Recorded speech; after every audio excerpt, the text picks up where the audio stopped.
The reason Bitcoin's price always eventually goes up is there's only 21 million Bitcoin. And when you have a scarce, finite supply of something, and the value that is received by the people using the technology keeps getting bigger and bigger and bigger, the price by definition has to reflect that. So I wanted to use an analogy to try to explain that. And the best analogy I've seen in people using memes is the example of somebody holding a beach ball underwater. Now, if you've ever attempted to hold a beach ball underwater, you know that for the average human, it's quite difficult to get a beach ball to stay underwater.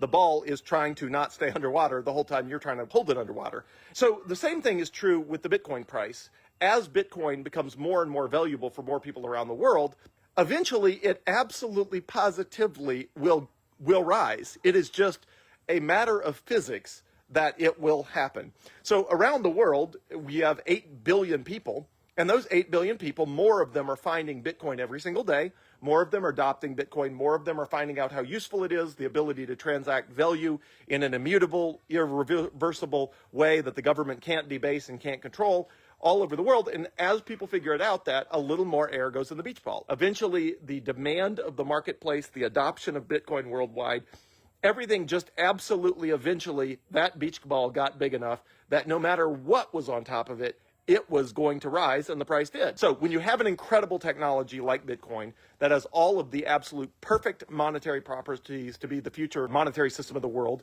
hundreds of millions of people already using Bitcoin out of the 8 billion people worldwide, and all of those incredible things happening, absolutely positively that beach ball is getting a little more air every day, which virtually guarantees over a long enough time span, again, maybe it's weeks, maybe months, maybe years, that it will break through 100, break through 200,000, I think eventually break through $1 million per coin.